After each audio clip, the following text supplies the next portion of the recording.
My name is Edna Williams, I'm 68 years old, and the woman I thought was my daughter-in-law just served me 3-day-old meatloaf while she fed her own mother filet mignon at my dining room table.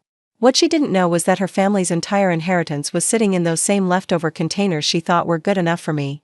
Sometimes the universe has a sense of humor, and sometimes that humor comes with a 7-figure punchline. Before we jump back in, tell us where you're tuning in from, and if this story touches you, make sure you're subscribed, because tomorrow, I've saved something extra special for you. The smell hit me first when I walked into what used to be my kitchen. Stale grease mixed with something that might have been vegetables 3 days ago, all of it sitting under the harsh fluorescent light that Rebecca had insisted on installing. Because it was more practical than the warm pendant lights I'd chosen when I built this house 42 years ago. She was standing at my granite countertop, the one I'd picked out grain by grain, wearing my late husband's favorite apron like it belonged to her, spooning what looked like yesterday's casserole onto a chipped plate that I recognized from the set I'd relegated to the garage sale pile 2 summers ago.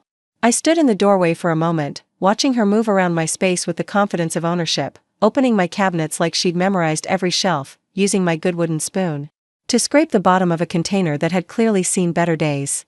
The kitchen island where Harold and I used to share our morning coffee was covered with her things, vitamin bottles, mail addressed to her at my address, and a stack of real estate magazines that made my stomach turn every time I saw them. "Oh, good, you're back from your walk," she said without turning around, her voice carrying that particular tone that some people use when they're trying to sound pleasant but can't quite hide their irritation. "I made you a plate.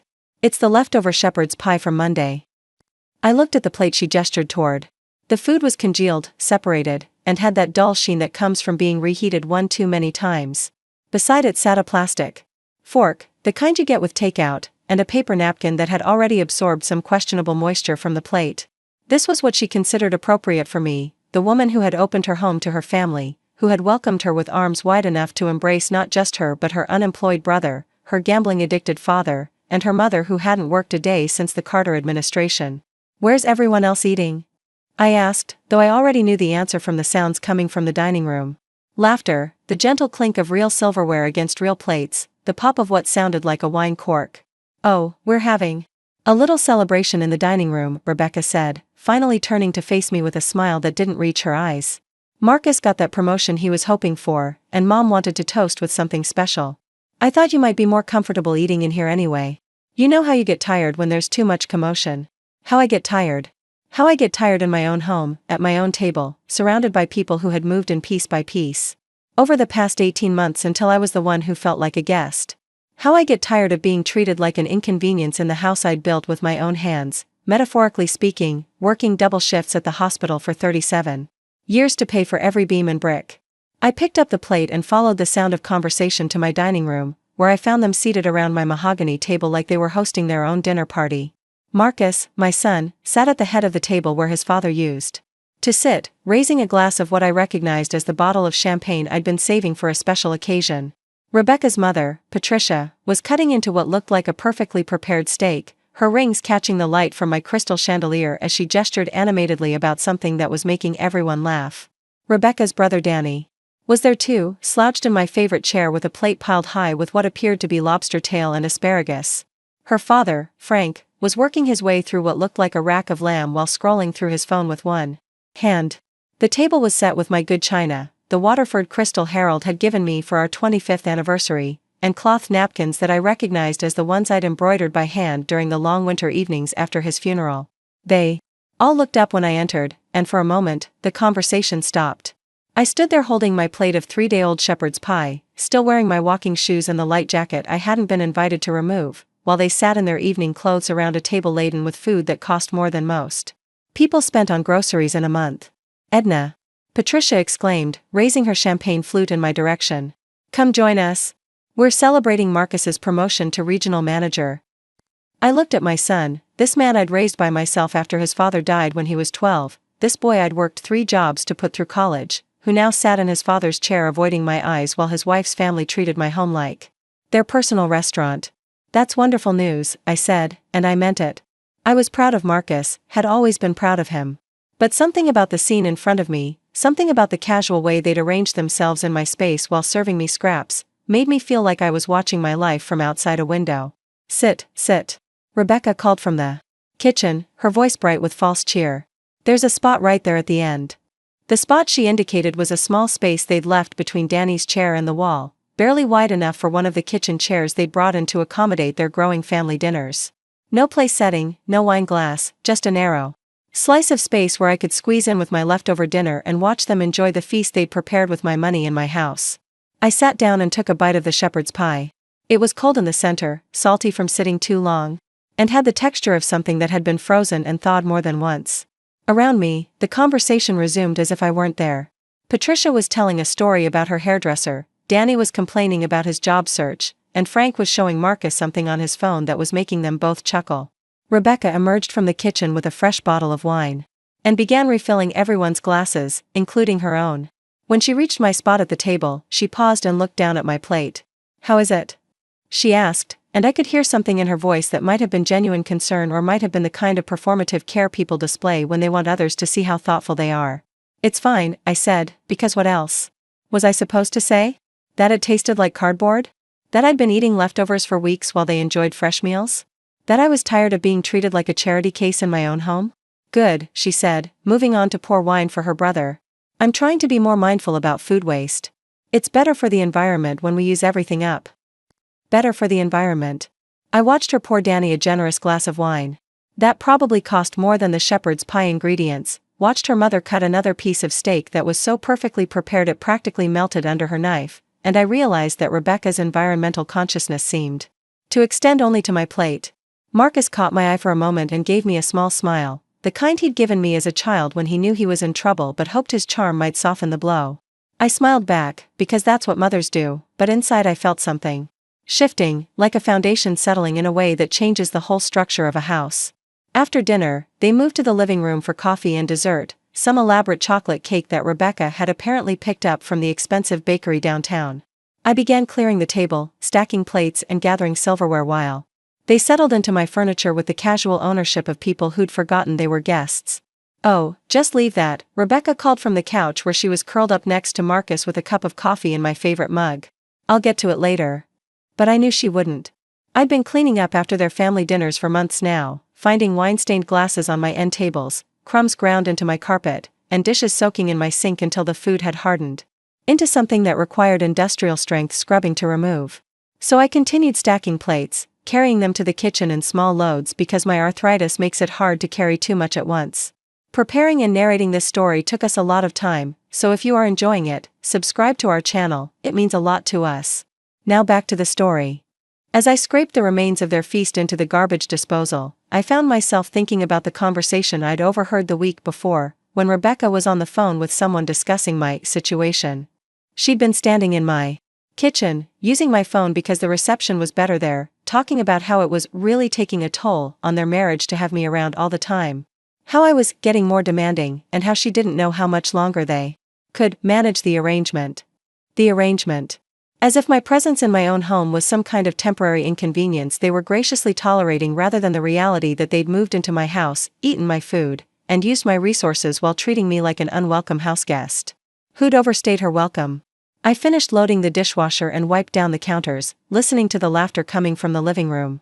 Someone had turned on music, something contemporary that I didn't recognize, and I could hear Patricia telling another story that was apparently hilarious based on the response it was getting. When I finally joined them in the living room, they were looking through photo albums on Rebecca's phone, sharing memories of vacations and family gatherings that had taken place before Marcus and I had become part of their extended family unit. I sat in the only remaining chair, a stiff-backed antique that I'd inherited from my mother, and watched them bond over shared experiences that didn't include me. "Remember that Christmas when Danny got so drunk he fell asleep in the hot tub?" Patricia was saying, and everyone erupted in laughter except me, because I hadn't been there. I'd been here, in this house, preparing Christmas dinner for a family that had apparently been having more fun somewhere else. Marcus looked up from the phone and seemed to notice me for the first time since I'd sat down. "Mom, you look tired," he said, his voice gentle but dismissive. "Why don't you head to bed? We'll keep it down." I looked at the clock on the mantel, the antique timepiece that had belonged to Harold's grandmother. It was 8:30 on a Saturday evening, the time when Harold and I used to settle in for our favorite television programs, when we'd share a bowl of popcorn and debate the plot twists of whatever mystery we were watching. Now I was being sent to bed like a child who'd stayed up past her bedtime. "I think I will," I said, standing up slowly and feeling every one of my 68 years in my joints. Good night, everyone. There was a chorus of casual goodnights, the kind of distracted farewells people give when they're eager to get back to their conversation. Marcus stood up and gave me a quick hug, the kind that felt more like obligation than affection, and Rebecca smiled at me from the couch without moving. I walked upstairs to my bedroom, the one I'd shared with Harold for 35 years, and sat on the edge of the bed I'd made that morning. Below me, I could hear them settling back into their evening, their voices mixing with the music in a soundtrack of family happiness that somehow didn't include the person who was paying for it all. That's when I made the decision that would change everything. Not out of anger, not out of revenge, but out of a sudden clarity that came with finally understanding my place in this particular family dynamic. I was the provider, the resource, the convenient solution to their financial problems, but I was not the beneficiary of the life I was funding. I walked to my dresser and opened the bottom drawer, pushing aside the photo albums and keepsake boxes. Until I found the manila envelope I'd placed there 6 months earlier. Inside were the documents my lawyer had prepared at my request, the ones I'd asked him to draft after the third time I'd found Rebecca going through my financial papers, just to help organize things. The will was straightforward, leaving everything to Marcus as I'd always planned. But the codicil, the addition I'd made after months of watching my generosity be taken for granted, that was something else entirely. It specified that if Marcus was married at the time of my death, his inheritance would be held in trust, with Rebecca and her family having access only to the leftover portions after all other beneficiaries had been satisfied. The other beneficiaries, according to the new documents, were the local food bank, the hospital where I'd worked for nearly 4 decades, and a scholarship fund for nursing students. The leftover portion, after those substantial donations, would amount to roughly the same value as the meals Rebecca had been serving me, scraps, essentially, with just enough substance to sustain life but not enough to satisfy. I'd spent months watching her serve me the dregs while she and her family feasted, months being relegated to the leftovers of my own life while they enjoyed the main course. The irony wasn't lost on me that her family's entire inheritance now depended on those same leftovers, literally and figuratively. I placed the envelope back in the drawer and changed into my nightgown, listening to the sounds of my house being enjoyed by people who'd forgotten that their comfort came at my expense. Tomorrow, I decided, I would call my lawyer and make sure the documents were properly filed and witnessed. Tonight, I would go to sleep in my own bed, in my own house, knowing that justice sometimes comes with a sense of humor that even a 68-year-old woman can appreciate. The laughter from downstairs continued until well past midnight, but for the first time in months, it didn't keep me awake. Instead, I fell asleep thinking about the conversation Rebecca would have with her family when they finally understood that their inheritance, like their dinners, would be made up entirely of whatever was left over after everyone else had been properly fed. Sometimes the most satisfying revenge is simply giving people exactly what they've been giving you, measured out in precisely the same portions they deemed appropriate. And sometimes, if you're very lucky, the universe provides the perfect metaphor to make sure they never forget the lesson. I woke up the next morning to the sound of Rebecca rummaging through my kitchen cabinets, opening and closing doors with the kind of frustrated energy that suggested she was looking for something specific and not finding it. I checked the clock. 6:15 in the morning, far earlier than anyone in her family typically rose on a Sunday. I put on my robe and slippers and made my way downstairs, finding her standing in front of my open refrigerator with her hands on her hips, staring at the contents like they had personally offended her. "Is everything all right, dear?" I asked, and she jumped like I'd startled her. "Oh, hi Edna," she said, her voice carrying that particular strain that comes with being caught doing something you're not sure you should be doing. "I was just looking for the coffee creamer. I thought we had some left." I looked past her into the refrigerator and saw that it was nearly empty except for a few condiments, some wilted lettuce, and the container of leftover shepherd's pie that apparently no one else wanted to eat. The expensive groceries from yesterday's dinner, the ones that had funded their celebration, were nowhere to be seen. "I think Danny took the last of it for his coffee last night," I said, though I suspected that wasn't the real reason for her early morning kitchen raid. "There's powdered creamer in the pantry if you'd like." She sighed and closed the refrigerator door with more force than necessary. "It's fine. I was also wondering." She paused, and I could see her weighing her words carefully. "I was wondering if you'd had a chance to think about what we discussed last month. About the house." The house? The conversation she was referring to had taken place on a particularly difficult evening when I'd complained about the noise level during one of their impromptu dinner parties. Rebecca had suggested, in her sweetest voice, that perhaps it was time for me to consider downsizing to something more manageable for someone my age. "A nice senior community," she'd said, "where I could have companionship and activities designed for people in my situation." I've given it some thought, I said carefully, but I'm not ready to make any changes just yet. Her face tightened slightly, the way it did when she was trying to control her frustration. It's just that Marcus and I have been talking, and we think it might be better for everyone if you had your own space. Somewhere smaller, easier to maintain. And this house is really too big for one person. One person. As if she and her family weren't currently occupying 3 of the 4 bedrooms, the basement family room, and most of the common areas. As if I were rattling around in this house alone rather than feeling crowded out of my own living space. I appreciate your concern, I said, but I'm quite comfortable here. She turned away from me and began wiping down counters that were already clean, her movements sharp and efficient. I just think you'd be happier somewhere with people your own age. And Marcus is getting older too, you know. He needs space to grow his career, maybe start a family of his own. Start a family of his own. Marcus was 34 years old and had been married to Rebecca for 3 years. If they wanted to start a family, they'd had plenty of time and space to do it. But apparently, my presence in my own home was somehow preventing them from reproducing. Has Marcus said he feels that way? I asked, because I wanted to hear her try to pin this conversation on my son rather than owning her own agenda. We've discussed it, she said, which wasn't really an answer. We just think it would be better for everyone. Everyone except me, apparently. I was the only one who would be displaced, the only one who would have to give up my home, my memories, my independence. Everyone else would get exactly what they wanted, my house without me in it. I heard footsteps on the stairs in a moment. Later Marcus appeared in the kitchen, already dressed for the day despite the early hour. He kissed Rebecca on the cheek and nodded at me with the distant politeness that had replaced our once close relationship. "Morning, Mom," he said, opening the cabinet where we kept the coffee filters. "You're up early. So is everyone else?" "Apparently," I said, gesturing toward Rebecca, who was now scrubbing my stovetop with unnecessary vigor. "Rebecca was just telling me about your conversation," Marcus said, and I noticed that he didn't meet my eyes when he spoke. "About the house situation. The house situation." As if my reluctance to abandon my home was some kind of problem that needed to be solved rather than a reasonable response to an unreasonable request. "I was explaining to your mother that we think she might be happier in a smaller place," Rebecca said, her voice taking on that particular tone people use when they want to sound patient but are actually quite irritated. "Somewhere with less maintenance, more appropriate for someone her age." "It's not about age," I said quietly, "it's about home." Marcus finally looked at me, and for a moment I saw something that might have been guilt flicker across his face. "Mom, we're just worried about you. This house is a lot of work, and you're not getting any younger." Not getting any younger. I was 68 years old, not 98. I still worked part-time at the hospital, still drove, still managed my own finances and healthcare and social calendar. I was hardly the decrepit invalid they were painting me as. I managed just fine, I said, which was true. What I didn't manage fine was being treated like a guest in my own home, being served leftovers while paying for everyone else's fresh meals, being made to feel like my presence was an inconvenience rather than the foundation that made their comfortable life possible. "Maybe we could look at some places together," Rebecca suggested, her voice brightening with false enthusiasm. "Just to see what's available. There are some really nice communities around here, places where you could have your own space but also have help when you need it." Help when I need it. The only help I needed was to be treated with basic respect in my own home, but apparently that was too much to ask for.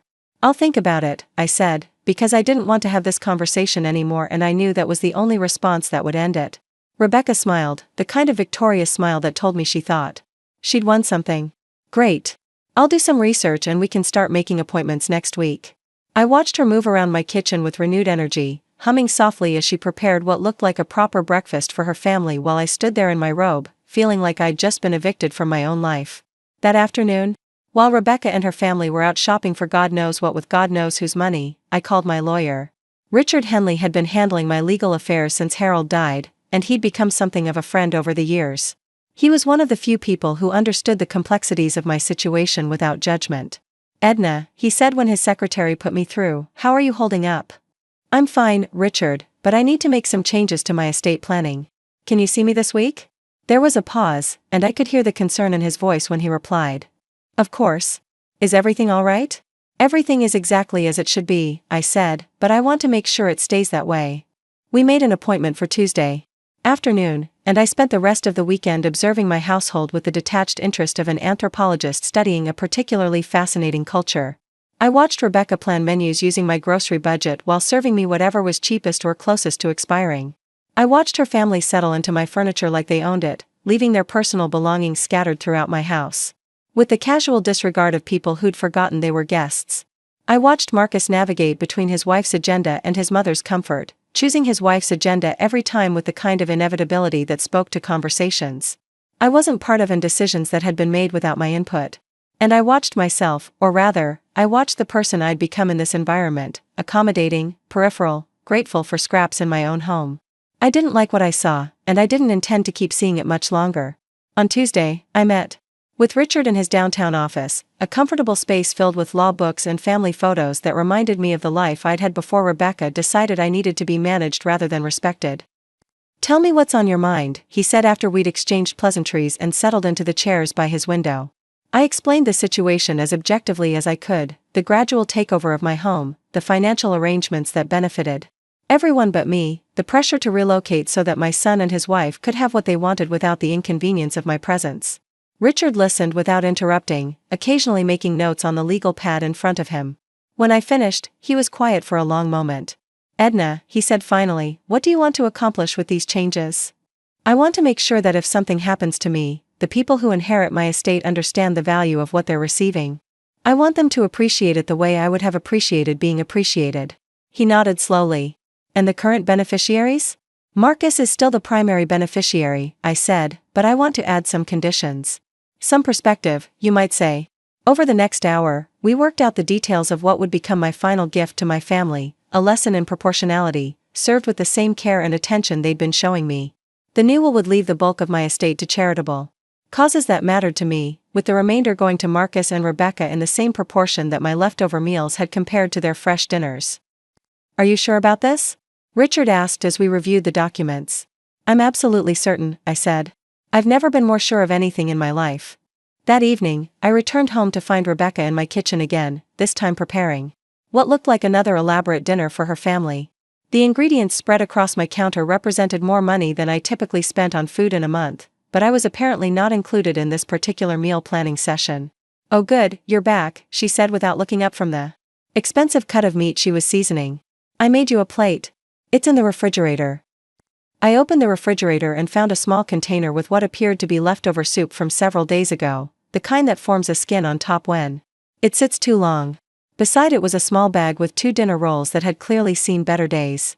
I looked at the bounty spread across my counter, then at the sad little container that represented my share of the meal, and I felt something click into place inside my chest. Not anger, exactly, but a kind of crystalline clarity that made everything suddenly make perfect sense. "Thank you," I said, taking the container and heating it in the microwave while she continued preparing their feast. "This looks lovely." She glanced over at me with surprise, apparently expecting some kind of complaint or resistance. "I'm glad you approve. I'm trying to be more creative with the leftovers." Creative with the leftovers. I ate my reheated soup, while she and her family enjoyed what looked like a restaurant-quality meal in my dining room, and I thought about creativity, about leftovers, about the kinds of surprises that come to people who mistake generosity for weakness and kindness for stupidity. After dinner, I excused myself early again, claiming fatigue that was only partially manufactured. In my bedroom, I placed the new will in my dresser drawer next to the old one, and I felt the kind of peace that comes with knowing you've finally found the perfect solution to a problem that seemed impossible to solve. Downstairs, I could hear them settling into their evening routine in my living room, using my furniture and my resources to build their comfort while treating me like an inconvenience they were graciously tolerating. Tomorrow, Rebecca would probably bring up the house conversation again, and I would probably agree to look at some senior communities, because I'd learned that sometimes the best way forward is to let people think they're getting what they want. But tonight, I fell asleep thinking about justice, about proportionality, about the poetic beauty of giving people exactly what they deserve in exactly the measure they've shown they value it. And I smiled, because sometimes the best revenge is simply ensuring that people receive the same quality of care they've been providing, served with the same attention to detail and the same generous spirit they've been demonstrating. The universe, I've learned, has a sense of humor. And sometimes, if you wait long enough and pay attention to the details, it provides the perfect punchline to a joke that writes itself. 3 months passed before Rebecca made her move, and when she did, it came wrapped in the kind of concerned kindness that makes you question your own instincts. I was sitting in my garden on a Thursday morning, deadheading the roses that Harold had planted for our 10th anniversary, when I heard her heels clicking across the patio stones behind me. "Edna, we need to talk," she said, her voice carrying That particular gravity people use when they're about to deliver news they think you won't like but that they're convinced is for your own good. I looked up from my roses, noting that she was dressed more formally than usual, wearing the navy blue suit she typically reserved for important meetings and the pearl earrings I'd given her for her birthday last year. Her hair was perfectly styled, her makeup flawless, and she carried herself with the kind of purposeful energy that suggested this conversation had been planned and rehearsed. "Of course, dear," I said, setting down my gardening shears and brushing the dirt from my gloves. "What's on your mind?" She pulled one of the patio chairs closer to where I was kneeling and sat down with the careful precision of someone who doesn't want to wrinkle her outfit.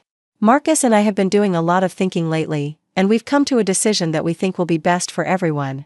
Best for everyone.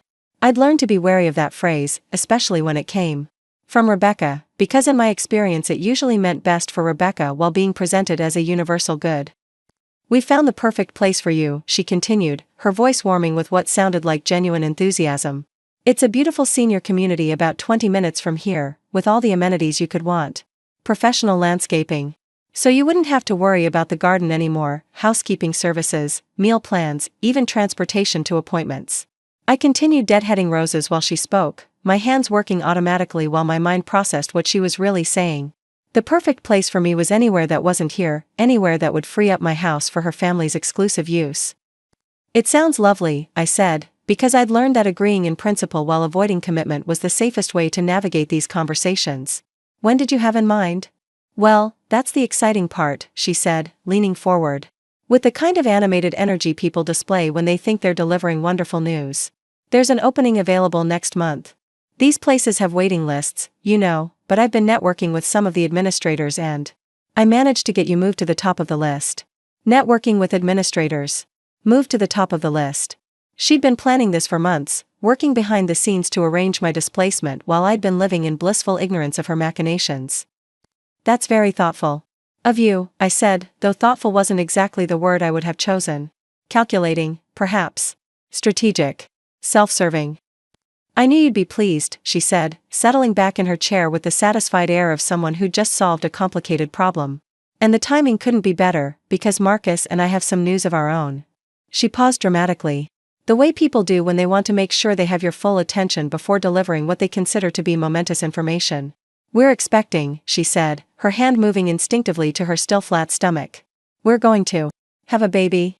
I looked up from my roses and saw the glow on her face, the unmistakable radiance of a woman who was genuinely happy about her pregnancy. For a moment, I felt a surge of the grandmother-to-be joy that should have been my primary response to this news. My son was going to be a father. I was going to have a grandchild. But underneath that joy was something else, something that tasted like disappointment mixed with recognition. The timing of this announcement, coming immediately after the news about my relocation, wasn't coincidental. This was the final piece of her argument, the emotional leverage that would make it impossible for me to resist her plans.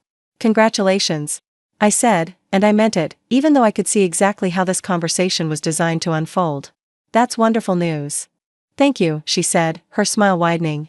"We're so excited. And of course, we want the baby to have the best possible environment to grow up in. This house is perfect for a family, with the big backyard and all those bedrooms. Perfect for a family.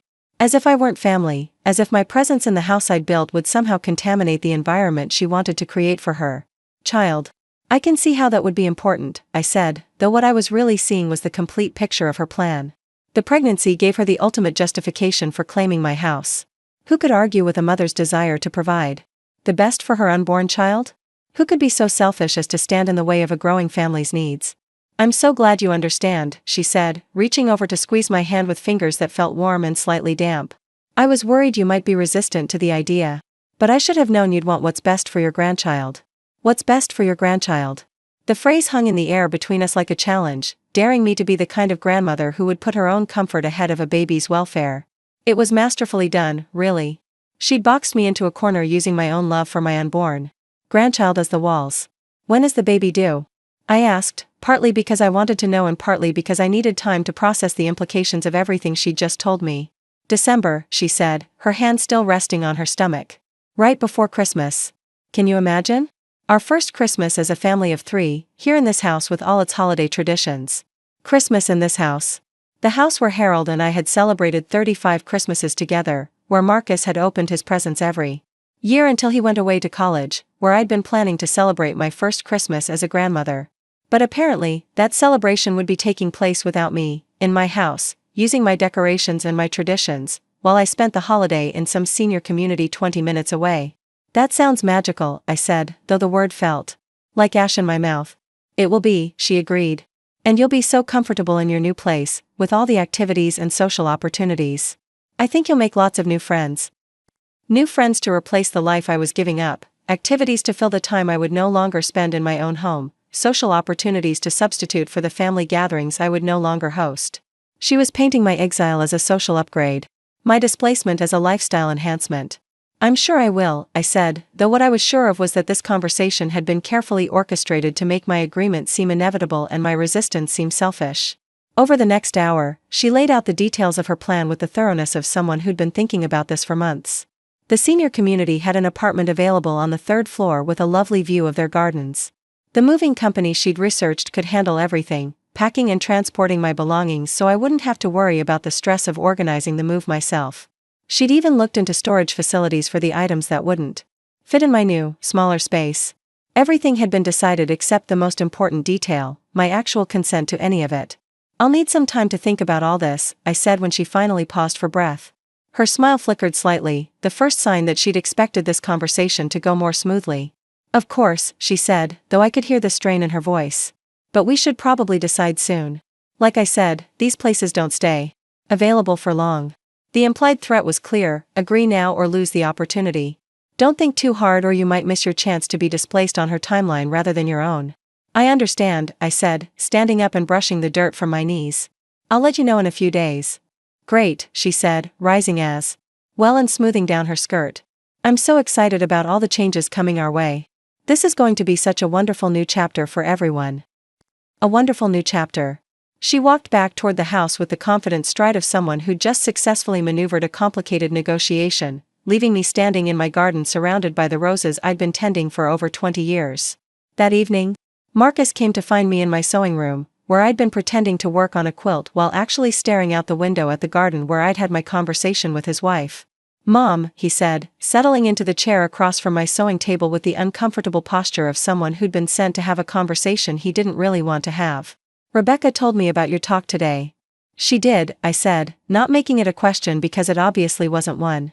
She said you seemed open to the idea of Sunset Manor, he continued, using the name of the senior community his wife had researched so thoroughly. I think it could be really good for you. I looked at my son, this man I'd raised alone after his father died, this person I'd sacrificed for and worried about and loved unconditionally for 34 years. He was avoiding my eyes the way he used to as a teenager when he'd done something he knew was wrong but didn't want to admit it. Do you think I can't take care of myself here? I asked, genuinely curious about his answer. It's not that, he said quickly, though his tone suggested it was at least partially that. It's just that this house is a lot of work, and you're not getting any younger. At Sunset Manor, you'd have help with everything. You could just focus on enjoying yourself. Enjoying myself. As if my current life was some kind of drudgery that I needed to be rescued from, rather than a comfortable existence that was being systematically dismantled by people who wanted what I had. And the baby? I asked, because I wanted to hear him acknowledge the real reason for this sudden concern about my welfare. His face brightened immediately, the way it used to when he was a child and someone mentioned his favorite topic. We're so excited, Mom. We want to give this kid everything, you know? The best possible start in life. And that requires my house. The question hung between us for a moment, and I watched him struggle with how to answer it honestly without sounding like he was pushing me out for his own benefit. It's not about requiring, he said finally. It's about wanting. We want our child to grow up somewhere with space, with a yard, with room to run around. And this house has so many memories, so much family history. We want to continue that tradition. Continue that tradition. The tradition that apparently didn't include the person who'd created most of those memories and all of that family history. I see, I said, though what I saw was my son choosing his wife's desires over his mother's comfort, prioritizing his unborn child's hypothetical needs over my very real attachment to the home I'd built with his father. You'll love Sunset Manor, he said, his voice taking on the enthusiastic tone people use when they're trying to convince themselves as much as the person they're talking to. They have book clubs and exercise classes and organized trips to museums and theaters. You'll be around people your own age, people with similar interests. People my own age, as if my current problem was that I was surrounded by people who were too young for me to relate to, rather than people who treated me like an inconvenience in my own home. It sounds wonderful, I said, because arguing would only make this conversation longer and more painful than it already was. Really? He asked, and I could hear the relief in his voice. Rebecca was worried you might be resistant to change. Resistant to change. Not resistant to being displaced, not resistant to giving up my home for someone else's benefit, just generally resistant to change, as if I were some kind of stubborn old woman who couldn't adapt to new circumstances. I'm not resistant to change, I said carefully. I just want to make sure any changes I make are the right ones for me. Of course, he said, leaning forward with renewed energy. That's why we think Sunset Manor is perfect. It's close enough that we can visit all the time, but far enough away that you'll have your own space and independence. Visit all the time. I wondered how often all the time would turn out to be once the novelty of my relocation wore off and the demands of new parenthood took over their lives. I suspected that 20 minutes might feel much farther than they currently imagined when it came to actually making the trip to see me. I'll think about it, I said, which was becoming my standard response to conversations I didn't want to continue. Don't think too long, he said, standing up and giving me a quick hug that felt more like punctuation than affection. Rebecca said they might not hold the apartment if we don't give them an answer soon. They might not hold the apartment. The pressure was ramping up, the timeline being compressed to prevent me from thinking too carefully about what I was being asked to give up. After he left, I sat in my sewing room until well past midnight, listening to the sounds of my house settling around me. The furnace kicked on with its familiar rumble, the old floorboards creaked in their predictable patterns, and the wind moved through the trees outside my window with the whispered conversations I'd been hearing for over 4 decades. This house knew me. Every room held memories of the life I'd built with Harold, the family we'd raised, the dreams we'd shared and achieved together. The kitchen where we'd drunk our morning coffee, the living room where we'd watched our son take his first steps. The bedroom where Harold had died peacefully in his sleep and where I'd learned to live alone without feeling lonely. Now I was being asked to abandon all of that for the convenience of people who'd moved into my space and decided it suited their purposes better than it suited mine. I was being asked to pretend that a senior community apartment could replace the home I'd built with my own hands and my own choices, that organized activities could substitute for the garden I'd cultivated and the routines I'd established over decades of living. The next morning, I called Richard Henley and asked if I could see him again. More changes to the estate plan, he asked when I explained the reason for my call. Not changes, I said. Clarifications. I want to make sure everything is exactly as I intend it to be. We met that afternoon in his office, and I told him about Rebecca's pregnancy, about the pressure to relocate, about the timeline that was being imposed on my decision-making process. They want you out before the baby comes, he said, and it wasn't a question. They want the house, I corrected. The baby is just the justification that makes it impossible for me to say no without looking like a selfish grandmother. Richard was quiet for a long moment, studying the legal documents spread across his desk. Edna, he said finally, I have to ask. Are you making these estate changes out of anger? No, I said, and I meant it. I'm making them out of clarity. For months, I've been trying to understand why I feel so uncomfortable in my own home, why I feel like a guest in my own life. This conversation with Rebecca helped me understand that I'm not paranoid or oversensitive. I'm simply being managed out of my own existence by people who've decided they can make better use of what I have than I can. And you want your estate plan to reflect that understanding? I want my estate plan to ensure that the people who inherit my assets understand their value the same way I've been taught to understand mine. If my presence in my own home is worth leftover soup and pressure to relocate, then their inheritance should reflect that same level of appreciation. We spent the next 2 hours refining the documents I'd already drafted, adding specific language that would make my intentions crystal clear. The bulk of my estate would go to charities that had actually served me over the years: the hospital where I'd worked, the food bank where I'd volunteered, the scholarship fund that would help other women achieve the independence I was being asked to surrender. Marcus would inherit what was left, which would be roughly equivalent to the value of the leftover meals I'd been receiving, enough to survive on, not enough to live comfortably. Rebecca and her family would receive nothing directly, though they could certainly benefit from whatever Marcus chose to share with them from his modest inheritance. The irony is perfect, Richard said as we reviewed the final documents. They'll inherit the leftovers, just like they've been serving you. It's not about irony, I said. It's about proportion. If they want to treat my contributions to this family as leftovers, then their inheritance should reflect that same level of value. That evening, I made my decision about Sunset Manor. Not the decision Rebecca and Marcus were expecting, but The decision that felt right for someone who'd finally stopped trying to accommodate other people's convenience at the expense of her own dignity. I called Rebecca and asked her to come to the living room for a conversation. She arrived with Marcus close behind, both of them wearing the expectant expressions of people who thought they were about to receive the news they'd been hoping for. "I've given a lot of thought to your suggestion about Sunset Manor," I began, settling into my favorite chair while they took seats on the couch across from me. "And?" Rebecca prompted when I paused to collect my thoughts. "And I've decided that you're absolutely right. It would be better for everyone if I had my own space, somewhere more appropriate for someone my age and situation." Rebecca's face lit up with triumph, and Marcus leaned back against the couch cushions with visible relief. "I'm so glad," Rebecca said. "I know it's a big change, but I really think you'll love it there." "I'm sure I would," I agreed. "But I've decided not to move to Sunset Manor." The confusion on their faces was almost comical.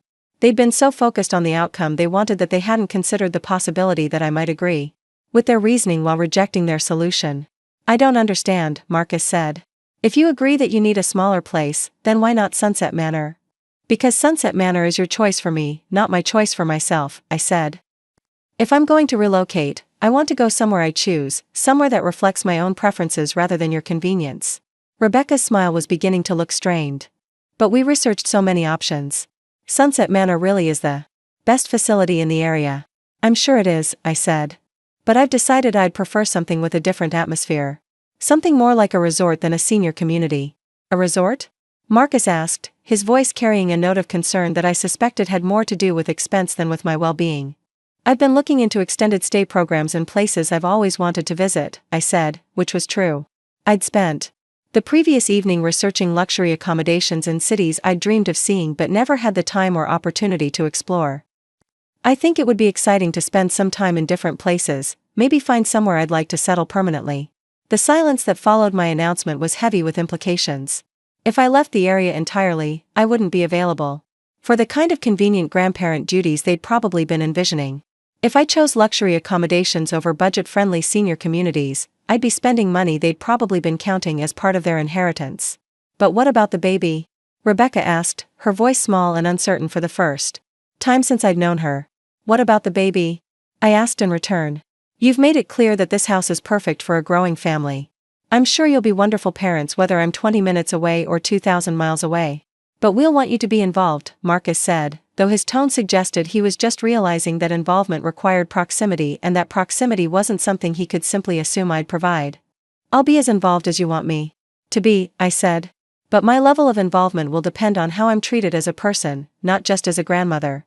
If you want me to be part of this child's life, then you'll need to make sure I feel welcomed as part of this family." Rebecca's face had gone pale, and I could see her mind working through the implications of what I'd just said. She'd orchestrated my departure from my own home, but she hadn't considered the possibility that I might actually leave entirely rather than relocating to a convenient nearby facility where I could still provide babysitting services and emotional support while staying out of their daily lives. "We do want you to be part of the family," she said, though her voice lacked the conviction of her earlier pronouncements. "Then perhaps we should discuss what that actually means," I said. "Because for the past several months, being part of this family has meant eating leftovers while you enjoy fresh meals, being pressured to relocate so you can have my house, and being treated like my presence in my own home is an inconvenience you're graciously tolerating." Marcus started to speak, but I held up a hand to stop him. "I'm not angry," I said, which was true. "I'm simply done accepting treatment that doesn't reflect my value to this family. If you want me to be an involved grandmother, then you need to start treating me like a respected family member. If you prefer to have my house without my presence, then you should understand that my absence will be complete, not just geographically convenient." The conversation that followed was unlike any we'd had before. For the first time since Rebecca had joined our family, I spoke honestly about how I'd been feeling, about the gradual erosion of my place in my own home, about the way my contributions had been taken for granted while my comfort had been treated as expendable. Rebecca cried, though whether from guilt or frustration I couldn't tell. Marcus alternated between defensiveness and apologetic concern, trying to minimize the significance of what I was describing while also promising that things would change. But I was past the point where promises could fix what had been broken. Trust, once damaged, requires more than words to repair. It requires sustained behavioral change, demonstrated respect, and a genuine understanding of the harm that had been done. "I'll postpone my relocation plans for now," I said as our conversation wound down. "But I want to be clear that my staying depends on things being different. If they're not, then I'll pursue other options that prioritize my happiness rather than your convenience. That night, I lay in my bed listening to the muffled sounds of Rebecca and Marcus having what appeared to be an intense discussion in their bedroom down the hall. I couldn't make out the words, but the tone was unmistakably strained, the rhythm of voices rising and falling with the cadence of people working through a problem they hadn't anticipated. I wasn't eavesdropping, exactly. I was simply lying in my own bed, in my own house, listening to the sounds of my family grappling with the reality that I wasn't as easily manipulated as they'd assumed. It was strangely comforting, like listening to a radio drama where you know the protagonists are going to have to work much harder for their happy ending than they'd originally planned. The next morning, Rebecca appeared in my kitchen earlier than usual, wearing an apron I recognized as one of my own and standing at the stove preparing what looked like a proper breakfast. Not leftover breakfast, not reheated breakfast, but fresh eggs and bacon and toast that smelled like it had just come out of the toaster. "Good morning," she said when she saw me, her voice carrying a brightness that sounded slightly forced but was nevertheless an improvement over the casual dismissal I'd grown accustomed to. "I thought I'd make breakfast for everyone this morning." Everyone. Including me, apparently, based on the place setting she'd arranged at my usual spot at the kitchen table. Not a paper plate with plastic utensils, but my regular dishes with my regular silverware, positioned the way I preferred them rather than haphazardly slapped down like an afterthought. "That's very thoughtful," I said, settling into my chair and noting that she'd even remembered how I liked my coffee, 1 sugar, splash of cream, served in the mug with the faded flowers that Harold had given me for Mother's Day 20 years ago. "I've been thinking about our conversation last night," she said, sliding a plate of eggs and bacon in front of me with the careful attention of someone who was trying very hard to demonstrate thoughtfulness. "And I realize I haven't been as considerate as I should have been." I took a bite of the eggs, which were cooked exactly the way I liked them, and waited for her to continue. "Marcus and I talked for a long time," she said, settling into the chair across from me with her own plate. "And we both agree that we want you to feel comfortable here. This is your home, and we don't want you to feel like you have to leave your home." The acknowledgement I'd been waiting months to hear, spoken with what sounded like genuine recognition rather than grudging concession. "I appreciate that," I said, because I did, even though I understood that this conversation was motivated more by panic than by genuine remorse. The prospect of me leaving entirely had apparently clarified the difference between having me conveniently nearby and losing access to me altogether. "We want to make some changes," she continued. "Starting with meals. I realize I've been inconsistent about including you in our dinner planning. I'd like to change that." Inconsistent. It was a gentle way of describing the pattern of serving me leftovers while she and her family enjoyed fresh meals, but at least it was an acknowledgement that the pattern existed. "That would be nice," I said. "And the house," she added, her voice becoming slightly hesitant. "We want you to know that we understand this is your space. We don't want you to feel like we're taking over." Too late for that, I thought, but I appreciated the sentiment even if it came after months of evidence to the contrary.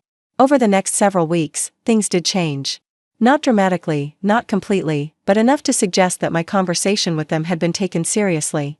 Rebecca began including me in meal planning, asking about my preferences and dietary restrictions the way she would for any family member whose comfort mattered to her. She stopped rearranging my furniture without asking and started consulting me about household decisions that affected my daily routines. Marcus made an effort to spend time with me that wasn't related to their agenda for my relocation. We resumed our old tradition of Sunday afternoon walks, something we'd let slide over the past year as he'd become more absorbed in his wife's family dynamics. Rebecca's family was still very much present in my house, but their presence felt less like an occupation and more like an extended visit. They were more careful about cleaning up after themselves, more respectful of my schedule and my space, more aware that their comfort in my home depended on my continued willingness to share it. It wasn't perfect. There were still moments when I felt peripheral to conversations happening in my own living room, still occasions when Rebecca's family dynamics took precedence over my preferences. But it was better, and better was something I could work with. The real test came when Rebecca had her first major pregnancy craving crisis on a Tuesday evening in late summer. She'd been feeling nauseated all day and couldn't keep anything down, except bland crackers and ginger ale. By dinner time, she was tearful and frustrated, insisting that the only thing she could possibly eat was a specific type of soup from a restaurant across town that would close before anyone could get there. In the old dynamic, I would have been expected to figure out a solution while she and her family commiserated about the challenges of pregnancy. Instead, Marcus immediately offered to drive to 3 different grocery stores to find ingredients for homemade soup, while Rebecca's mother called every restaurant in the area looking for something similar that might deliver. I found myself in the unusual position of being consulted rather than conscripted, asked for my opinion rather than assigned a task. "What do you think, Mom?" Marcus asked as we stood in the kitchen considering options. "You always made great soup when I was sick. Do you have any ideas?" It was such a small thing, being asked for my input rather than simply being expected to provide it. But it represented a shift in how I was perceived within the family dynamic, a recognition that my experience and knowledge had value beyond my utility as a problem solver. I ended up teaching Rebecca how to make the chicken and rice soup that had been Harold's favorite remedy for everything from head colds to heartbreak. We worked together in the kitchen, my hands guiding hers as she learned to season the broth and judge when the rice was perfectly tender. It was the first time we'd ever cooked together as partners rather than as primary cook and reluctant assistant, and I found myself remembering what I'd liked about Rebecca when Marcus first brought her home. She was quick to learn, eager to get things right, and genuinely grateful for guidance when it was offered rather than imposed. "This is so much better than restaurant soup," she said as we sat around the table sharing our creation. "I can't believe I never learned to make this." "It's never too late to learn," I said, and I meant it in more ways than one. That night, as I prepared for bed, I found myself thinking about second chances and new beginnings. Not the kind that require dramatic gestures or complete transformations, but the kind that come from small adjustments and sustained effort. The kind that acknowledge mistakes without dwelling on them, that focus on moving forward rather than relitigating the past. Rebecca's pregnancy was progressing smoothly, and with it came a gradual shift in how our household operated. Instead of being treated like an obstacle to their family planning, I found myself being included in conversations about the nursery, about baby names, about the kinds of traditions they wanted to establish for their child. I was still planning to update my will, but the urgency had diminished somewhat. Not because I trusted them completely, but because I'd learned that I could speak up for myself when necessary, that I didn't have to accept treatment that diminished my dignity, and that sometimes the best way to get respect is to require it rather than hope for it. The house felt like mine again, shared but not surrendered. My routines were respected, my preferences considered, my contributions valued rather than taken for granted. It wasn't the same as it had been when Harold was alive, but it was something I could live with, something I could even find happiness in. And if things changed again, if the respect I demanded proved to be temporary rather than genuine, well, I had options. I had resources. I had the power to make choices that prioritized my own well-being, and I demonstrated that I was willing to use that power when necessary. Sometimes the best revenge isn't revenge at all. Sometimes it's simply refusing to accept less than you deserve and being willing to walk away if that's what it takes to maintain your dignity. Sometimes it's teaching people how to treat you by showing them what happens when they don't. The leftover will was still in my dresser drawer, a reminder that justice doesn't always have to be served immediately to be served effectively. But for now, it could wait. For now, I was content to enjoy the fresh meals and genuine respect that came with finally standing up for myself in my own home. The illusion of change lasted exactly 3.5 months. I should have known it was too good to be true, this sudden transformation in how Rebecca treated me, this newfound respect for my place in my own home. People don't fundamentally change their character just because they've been called out on their behavior. They modify their tactics. It started small, as these things always do. A forgotten invitation to a family dinner that Rebecca claimed she thought she'd mentioned to me. A doctor's appointment scheduled during the time I usually spent in my garden, with apologies about how difficult it was to get appointments these days. Little erosions of the consideration I'd fought so hard to establish, each one accompanied by perfectly reasonable explanations that made me question whether I was being oversensitive. The breaking point came on a cold November morning when I walked into my kitchen to find Rebecca standing at my counter, speaking in hushed tones into her phone while Patricia and Danny sat at my table sharing what appeared to be a real estate brochure. "No, I understand the market is competitive," Rebecca was saying, her back turned to me as she gestured with her free hand. "But we're very motivated buyers, and we can close quickly. The current owner is elderly and looking to downsize, so timing shouldn't be an issue." Current owner is elderly and looking to downsize. I stood frozen in my own doorway, listening to my daughter-in-law describe me to what was obviously a real estate agent as if my relocation was already a settled matter, rather than a conversation we'd tabled months ago. Patricia looked up and saw me standing there, her face flushing with the guilty embarrassment of someone caught discussing something they weren't supposed to discuss. She nudged Danny with her elbow and nodded toward me, and they both suddenly became very interested in their coffee cups. Rebecca continued her conversation, oblivious to my presence. "The house has been in the family for decades, so there's definitely some emotional attachment, but I think we can work through that. She knows it's best for everyone involved. She knows it's best for everyone involved." I cleared my throat loudly, and Rebecca spun around with the startled expression of someone caught in the middle of something they knew was inappropriate. "Oh, Edna," she said, covering the phone with her hand. "I didn't hear you come down. I'm just finishing up a call." "So I gathered," I said, walking to my coffee maker and beginning my morning routine with the kind of deliberate calm that comes from being so angry you're afraid of what might happen if you let yourself react honestly. Rebecca wrapped up her call quickly, using the vague language people employ when they want to end a conversation without revealing too much about it to unwanted listeners. When she hung up, she turned to face me with a smile that looked like it had been painted on with considerable effort. "That was just some preliminary research," she said, her voice bright with false casualness. "You know how I like to be prepared for everything." "Research for what, exactly?" I asked, though I already knew the answer. Patricia and Danny suddenly discovered urgent reasons to be elsewhere, gathering their coffee cups and the real estate materials with the hurried efficiency of people fleeing an uncomfortable situation. They mumbled polite good mornings in my direction before disappearing into other parts of my house. "Well," Rebecca said, settling into one of my kitchen chairs with the cautious posture of someone preparing to deliver news they know won't be well received. "Marcus and I have been talking, and with the baby coming in just a few weeks, we think it might be time to revisit our conversation about living arrangements." Living arrangements. The euphemism was almost insulting in its transparency. "I thought we'd settled that conversation," I said, pouring my coffee and taking my usual seat across from her. "I thought we'd agreed that I was staying in my home." "We did," she said quickly, "and we want you to know that we respect that decision. But things have changed since then. I'm going to need help with the baby, and Marcus is going to be working longer hours to support our growing family. We just think it would be easier for everyone if we had more space and fewer complications." Complications? That's what I'd become in my own home, a complication that made their lives more difficult rather than a family member whose comfort and happiness mattered. "What kind of help are you expecting?" I asked, because I wanted to understand exactly what role they'd envisioned for me in this new arrangement. "Oh, you know," she said, waving her hand vaguely as if the details were too obvious to specify.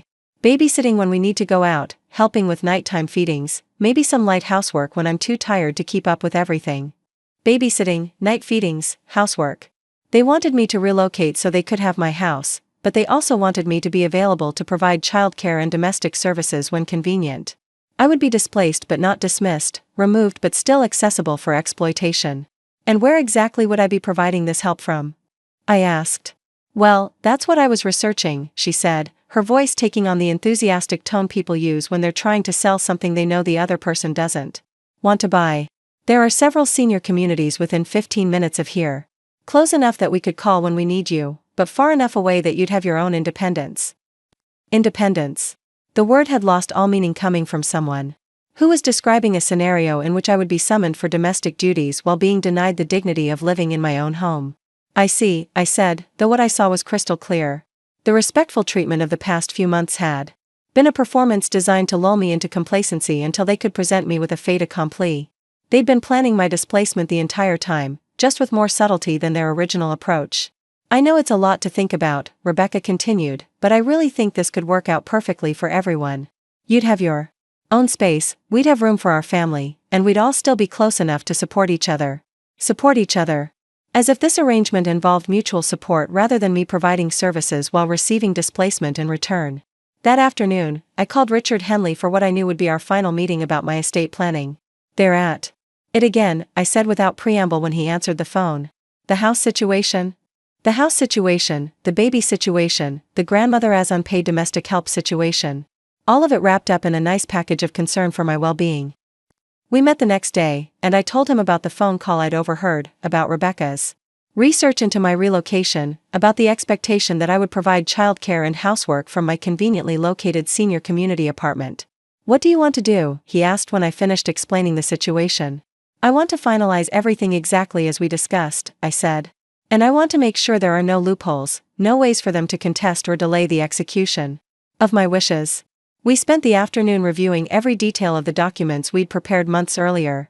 The charitable donations that would comprise the bulk of my estate, the modest inheritance that would go to Marcus, the specific language that would make it clear that Rebecca and her family were receiving exactly what their treatment of me had earned them. "There's one more thing," I said as we wrapped up our meeting. "I want to add a codicil that explains my reasoning. Not for legal purposes, but for clarity. I want them to understand that this isn't arbitrary or vindictive. It's proportional." Richard looked up from his notes with raised eyebrows. An explanation? A letter, I said. Something that will be read along with the will, something that connects their inheritance to their behavior. I want them to understand the relationship between how they treated me and what they're receiving. We drafted the letter together, carefully worded to avoid any language that could be construed as emotional manipulation or vindictive punishment. Instead, it simply laid out the facts, the pattern of treatment I'd received, the requests for my displacement, the expectation that I would provide services while being denied dignity. The inheritance you are receiving, the letter concluded, reflects the same proportion of care and consideration that you showed me during my lifetime. If you find it insufficient, I encourage you to reflect on whether the treatment you provided me might also have been insufficient. It was perfect in its restraint, devastating in its accuracy. That evening, I returned home to find my house in chaos. Rebecca was in what appeared to be early labor, Marcus was running around trying to gather hospital bags and car keys, and Patricia was on the phone with someone giving dramatic updates about contractions and timing. For a moment, I forgot about our morning conversation, forgot about the real estate research and the relocation pressure. My daughter-in-law was about to give birth to my grandchild, and whatever complicated feelings I had about our relationship, this was a moment that transcended our petty conflicts. How far apart are the contractions? I asked, falling into the calm efficiency that had served me well during 37 years of nursing.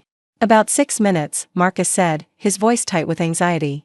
We probably should have left for the hospital an hour ago, but Rebecca insisted she wasn't ready. I looked at Rebecca, who was breathing through what was obviously a strong contraction while gripping the back of my kitchen chair. Her face was flushed, her hair damp with perspiration, and her eyes had the distant focus of someone dealing with intense physical sensations. Let's get you to the hospital, I said, taking charge of the situation with the authority that comes from professional experience. Marcus, you drive. Patricia, you gather the bags. I'll help Rebecca to the car. You're coming with us? Rebecca asked between breaths, her voice carrying a note of surprise that might have been hope. Of course I'm coming, I said, because whatever our disagreements, I wasn't going to miss the birth of my grandchild. The next 12 hours were a blur of hospital corridors, waiting room coffee, and the peculiar intimacy that comes from sharing a major life event with people you're in conflict with. Marcus paced the halls like an expectant father from a 1950s movie. Patricia provided running commentary on every aspect of Rebecca's labor based on her own experiences 30 years earlier, and I found myself falling back into the professional calm that had always been my strength in medical situations. Rebecca's labor was long and difficult, complicated by the baby's position and her own exhaustion. There were moments when the medical team's concern was palpable, when Marcus's anxiety reached near panic levels, and when I found myself holding Rebecca's hand while she cried through contractions that seemed to go on forever. I can't do this. She sobbed during a particularly intense moment in the early hours of the morning. I'm not strong enough. Yes, you are, I said, squeezing her hand with the conviction of someone who'd seen hundreds of women discover strength they didn't know they possessed. You're stronger than you think, and you're almost there. When my granddaughter finally arrived at 3:47 a.m. on a Tuesday morning in December, she was perfect. 7 pounds, 3 ounces of wrinkled, red-faced perfection with Marcus's nose and Rebecca's stubborn chin. They named her Emma Grace, and when the nurse placed her in my arms for the first time, I felt something inside my chest crack open with pure, uncomplicated love. She's beautiful, I whispered, studying her tiny fingers and the way her eyes moved beneath her closed lids. She's absolutely perfect. For those first few hours after Emma's birth, our family conflicts seemed to dissolve in the face of this new miracle. We were just grandparents and parents, marveling at this tiny person who had changed everything simply by existing. Rebecca was exhausted but radiant, Marcus was tearful with pride and relief, and I was completely besotted with my granddaughter. But reality has a way of reasserting itself, and by the time we brought Emma home 3 days later, the old tensions had begun to resurface. I've been thinking, Rebecca said as I helped her settle into the rocking chair in what had been my guest room but was now the nursery. It would be so helpful to have you closer during these first few weeks. Maybe you could reconsider the Sunset Manor idea, just temporarily, until we get into a routine with Emma. Temporarily. Just until they got into a routine. Except that temporary arrangements have a way of becoming permanent, especially when they serve other people's convenience. I think I can help plenty from right here, I said, adjusting Emma's blanket as she slept in Rebecca's arms. But if you were at Sunset Manor, you could come over during the day to help, and then you'd have your own space to rest in the evenings. It would be less disruptive for everyone. Less disruptive for everyone. Translation, you could provide the services we need without interfering with our privacy or taking up space we'd rather use for ourselves. Over the next 2 weeks, as I helped with nighttime feedings and endless loads of baby laundry, the pressure to relocate intensified. It came disguised as concern for my sleep schedule, worry about my energy levels, suggestions that I deserved my own peaceful space after doing so much to help them adjust to parenthood. The irony wasn't lost on me. I was being asked to leave precisely because I was so helpful, because my presence made their lives easier in ways they wanted to access without having to acknowledge or reciprocate. "Mom," Marcus said one evening as we sat in the living room, while Rebecca napped and Emma slept in her bassinet between us. "I want you to know how much we appreciate everything you're doing for us." "I love helping," I said, which was true. Taking care of Emma, watching her grow and change daily, teaching Rebecca the practical skills of new motherhood, it all felt meaningful in a way that other activities in my life had not. "That's what makes this so hard," he continued, and I could tell from his tone that this conversation had been planned and rehearsed. "We feel guilty taking so much of your time and energy when you should be enjoying your retirement." Enjoying my retirement. As if helping with my granddaughter was some kind of burden I was shouldering rather than a joy I was experiencing. "Rebecca and I have been talking," he continued, "and we really think you'd be happier with your own space. Somewhere you could rest properly, have your own schedule, not feel obligated to help us all the time. Not feel obligated to help." The ultimate manipulation, framing my displacement as liberation from duties I actually wanted to perform. "What if I like feeling obligated to help?" I asked. "What if taking care of Emma is the most meaningful thing I've done in years?" Marcus looked uncomfortable, the way people do when confronted with responses that don't fit their script. "Of course we want you to be involved," he said. "We just think you'd be more comfortable with some distance. Some separation between helping and living." Some separation between helping and living. They wanted to compartmentalize me, to access my services while maintaining control over my presence in their daily lives. That night, I made my final decision about my estate. Not in anger, not in hurt, but in the clear-eyed recognition that some people will never see you as anything more than a resource to be managed for their convenience. I called Richard Henley the next morning and told him to proceed with filing all the documents we'd prepared. "Are you sure?" he asked. "I've never been more sure of anything in my life," I said. "And I want to add one more instruction. When the will is read, I want that letter read aloud, not just distributed silently. I want them to hear the connection between their choices and their consequences." 2 days later, I had what would turn out to be my last conversation with Rebecca. About living arrangements. "I've found the perfect place," she announced as she entered my kitchen where I was preparing bottles for Emma's evening feeding. "It's a lovely apartment at Sunset Manor, and they've had a cancellation. It's available immediately." Available immediately. The timing was suspiciously convenient, given that we were in the heart of the holiday season when most senior communities had waiting lists. "I see," I said, continuing to prepare the bottles with steady hands while my mind processed the implications of what she was telling me. "I know it's short notice," she continued, "but these opportunities don't come along often. I really think you should take a look at it before someone else grabs it." Before someone else grabs it. The manufactured urgency was almost insulting in its transparency. "And when would you like me to look at it?" I asked. "Well, I made an appointment for tomorrow afternoon," she said, her voice carrying the bright enthusiasm of someone who thought they were delivering good news. "I thought we could go together, maybe have lunch afterward to celebrate your new independence." Celebrate my new independence. The final insult wrapped in festive language. "I appreciate the thought," I said, placing the prepared bottles in the refrigerator and turning to face her fully. "But I won't be needing to look at apartments. I've decided to stay exactly where I am." Her smile faltered slightly. "But we discussed this. We agreed that it would be better for everyone if you had your own space." "You discussed it," I corrected. "You decided it." "I never agreed to anything except to think about it, and I've thought about it extensively. My conclusion is that I'm perfectly happy in my own home. But Emma needs space to grow," she said, her voice taking on the desperate edge of someone whose carefully laid plans were being disrupted. "And we need privacy as a new family. Surely you can understand that." "I understand that you want my house without me in it," I said calmly. "I understand that you'd like me to be available to provide childcare and domestic services while living somewhere else for your convenience. What I don't understand is why you think that arrangement would be acceptable to me." Rebecca's face flushed red. "That's not fair. We've been nothing but considerate of your needs. Have you?" I asked. "Because from where I sit, it seems like you've been very considerate of your own needs while expecting me to be grateful for whatever scraps of consideration you occasionally threw my way." The conversation deteriorated from there, with Rebecca becoming increasingly agitated as she realized that her timeline for my relocation wasn't going to be met, and me becoming increasingly resolved in my decision to stop accommodating other people's convenience at the expense of my own dignity. "Fine," she said finally, gathering up her purse and phone with sharp, angry movements. "But don't expect us to tiptoe around your schedule anymore. If you want to stay here, then you'll have to accept that this is our home now too, and we're going to live our lives the way we want to live them. Our home now too." The mask had finally slipped completely, revealing what I'd suspected all along. They didn't see this as my house that they were sharing, but as their house that I was cluttering up with my inconvenient presence. After she left, I sat in my kitchen holding Emma while she slept, studying her tiny face and thinking about the legacy I wanted to leave her. Not just financial, but moral. What kind of lesson would I be teaching her about dignity and self-respect? If I allowed myself to be pushed around by people who valued my resources more than my person? What kind of grandmother would I be if I modeled accommodation and submission rather than strength and self-advocacy? That evening, I called my lawyer one more time. "I want to add a trust fund for Emma," I said. "Something separate from the main estate, something that will be available to her when she turns 18 regardless of what happens with the rest of the inheritance." "What kind of amount are we talking about?" Richard asked. "Enough to pay for college, to give her real choices about her future. I want her to have options that don't depend on her parents' financial decisions."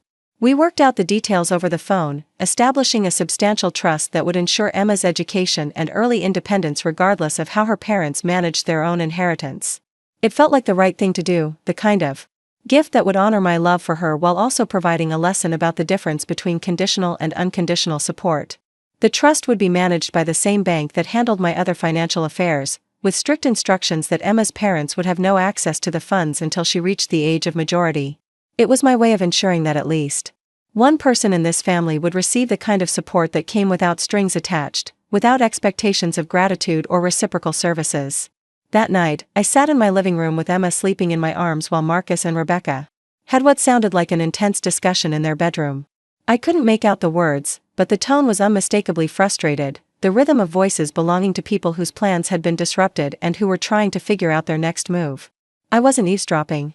I was simply sitting in my own living room, in my own house, holding my granddaughter and listening to the sounds of my family grappling with the reality that I wasn't going to be as easily managed as they'd assumed. It was strangely peaceful, like listening to a radio drama where you already know how the story ends but you're curious to see how the characters will react when they finally understand the plot they've been acting out without realizing it. The snow began falling that night, thick flakes that covered my garden and made the whole world look clean and new. I sat by the window with Emma, pointing out the falling snow and telling her about the winters her grandfather and I had shared in this house, about the snowmen we'd built with her father when he was young, about the Christmas mornings that had filled these rooms with laughter and love. She was too young to understand my words, but she seemed to listen anyway, her dark eyes watching my face with the kind of intense attention that newborns give to the people who matter most to them. "Your parents love you very much," I whispered to her as the snow continued to fall. "And so do I. More than you'll ever know. But sometimes the people who love you make mistakes, and sometimes those mistakes have consequences that last much longer than they intended." I was thinking about the will in my dresser drawer, about the letter that would explain my choices, about the trust fund that would ensure Emma's future regardless of her parents' financial wisdom. I was thinking about justice and proportionality, about the difference between revenge and natural consequences. But mostly I was thinking about love, about the difference between love that seeks to control and love that seeks to liberate, about the kind of grandmother I wanted to be for this precious child who deserved so much better than the family dynamics she'd been born into.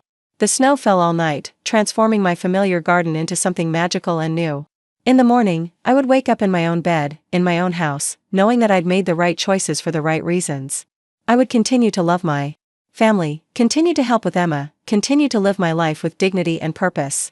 And someday, when Emma was old enough to understand, I would tell her about the importance of standing up for yourself, about the difference between generosity and exploitation, about the kind of strength that comes from knowing your own worth and refusing to accept less than you deserve.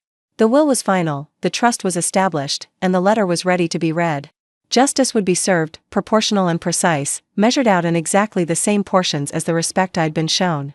Sometimes the best revenge is simply giving people exactly what they've earned, served with the same care and attention they've demonstrated in return. The heart attack came on a Tuesday morning in February, exactly 2 months after Emma's birth. I was in my garden despite the cold, checking on the early crocuses that had begun pushing through the last patches of snow, when I felt the familiar tightness in my chest that I'd been ignoring for weeks. At first, I told myself it was just The cold air affecting my breathing, or perhaps the stress of the ongoing tension in my household. Rebecca had been escalating her campaign to relocate me with the desperate energy of someone whose carefully laid plans were being thwarted, and the atmosphere in my house had become increasingly strained as a result. But when the pain shot down, my left arm with the unmistakable intensity that 37 years of nursing had taught me to recognize, I knew exactly what was happening.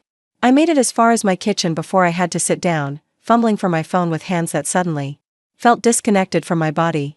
The irony wasn't lost on me that Marcus found me collapsed at my kitchen table, the same table where Rebecca had served me countless leftover meals while she and her family enjoyed fresh food prepared with my money. He'd come downstairs to get Emma's morning bottle and found me slumped forward with my head resting on my arms, conscious but unable to move. "Mom," he said, his voice sharp with panic. "Mom, what's wrong?" "Heart attack," I managed to whisper, though speaking felt like trying to breathe underwater. "Call ambulance." The next few hours were a blur of sirens and hospital corridors, emergency room chaos and the controlled urgency of medical professionals doing what they did best. I drifted in and out of consciousness during the worst of it, aware of Marcus's voice in the background providing medical history to doctors, Rebecca's worried phone calls to family members, the steady beeping of machines monitoring my vital signs. When I finally woke up fully, I was in a cardiac care unit with tubes and wires attached to various parts of my body. Marcus was asleep in a chair beside my bed, looking younger and more vulnerable than he had in years. Rebecca was nowhere to be seen, though I could hear Emma crying somewhere in the distance, which meant they were both somewhere in the hospital. "How long have I been here?" I asked when Marcus stirred and opened his eyes. 2 days, he said, sitting up and reaching for my hand with the careful gentleness of someone who'd been genuinely frightened. "The doctors say you're going to be okay, but it was touch and go for a while." Touch and go. I processed this information with the clinical detachment that comes from years of medical training. I'd had a significant cardiac event, survived it, but the experience had undoubtedly changed something fundamental about my physical limitations and life expectancy. "Where's Rebecca?" I asked. "She's in the family lounge with Emma," Marcus said. "She's been here the whole time, barely sleeping. We've all been worried sick." Worried sick. I wondered if their worry was about my health or about the implications of my potential death for their living situation. It was an uncharitable thought, but recent events had taught me to question the motivations behind other people's expressed concern for my well-being. Over the next few days, as I gradually regained my strength and the doctors ran tests to assess the damage to my heart, I had plenty of time to think about mortality and legacy, about the choices I'd made and the consequences that would follow. My death. The will was complete, safely filed with Richard Henley and properly witnessed according to all legal requirements. The trust fund for Emma was established and funded, ensuring her future education regardless of how her parents managed their own inheritance. The letter explaining my reasoning was ready to be read alongside the will, connecting their inheritance to their treatment of me during my lifetime. I felt a strange sense of peace about all of it, not because I was ready to die, but because I was prepared for death in a way that left no loose ends or unfinished business. Rebecca appeared in my hospital room on the 3rd day, carrying Emma in her arms and wearing the kind of exhausted expression that comes from days of sustained worry. She looked genuinely distressed, with dark circles under her eyes and the slightly wild appearance of someone who'd been operating on coffee and adrenaline for too long. "How are you feeling?" she asked, settling into the chair Marcus had vacated. When he went to get coffee. "Better," I said, which was true. The chest pain had subsided, my breathing was easier, and the doctors seemed cautiously optimistic about my recovery. "I've been thinking," she said, shifting Emma to her other arm and avoiding my eyes. "About everything that's happened between us. About the things I've said and done." I waited for her to continue, curious about where this conversation was headed. "I want you to know that I never meant to make you feel unwelcome in your own home," she said, her voice carrying what sounded like genuine regret. "I know I've been pushy about the living situation, and I realize now that it probably seemed like I was trying to get rid of you. Probably seemed like." Even in her apology, she couldn't quite bring herself to acknowledge the reality of what her behavior had actually been. "I appreciate that," I said, because I did appreciate the effort, even if I wasn't entirely convinced of its sincerity. "The thing is," she continued, "I've been so focused on what I thought was best for everyone that I didn't really consider what you wanted. And that wasn't fair." What I wanted. It was the first time I could remember her acknowledging that my own preferences might be relevant to decisions about my life. "What made you realize that?" I asked, genuinely curious about her sudden shift in perspective. She was quiet for a long moment, looking down at Emma who was sleeping peacefully despite the hospital environment. "When Marcus called to tell me You'd had a heart attack, she said finally. My first thought wasn't about the house or living arrangements or any of that. It was about Emma growing up without her grandmother. Emma growing up without her grandmother. The first acknowledgement that my value to the family extended beyond my real estate and financial resources. I don't want that, she continued. I don't want Emma to miss out on having you in her life because I was too stubborn to appreciate what we had. It was a pretty speech, delivered with what appeared to be genuine emotion. But I'd learned to be wary of Rebecca's speeches, especially when they came at moments when she wanted something from me. What are you saying, exactly? I asked. I'm saying that I want you to come home, she said, meeting my eyes for the first time since she'd entered the room. I want you to stay in your house, and I want us to figure out how to be a real family instead of just people who happen to live in the same place. A real family. The phrase hung in the air between us, loaded with implications and possibilities that both appealed to me and made me cautious. That sounds wonderful, I said carefully, but I need to understand what that means in practical terms. What would be different? Everything, she said with the fervor of someone who'd had a genuine epiphany. We'd include you in all our decisions about Emma. We'd ask your opinion about household matters instead of just telling you what we've decided. We'd treat your home like your home instead of acting like we own the place. We'd treat your home like your home. The fact that this needed to be stated as a new policy rather than an obvious given spoke volumes about how far our relationship had deteriorated. And what about your family? I asked. Patricia and Danny and Frank? Rebecca's face tightened slightly, and I could see her struggling with how to address this issue.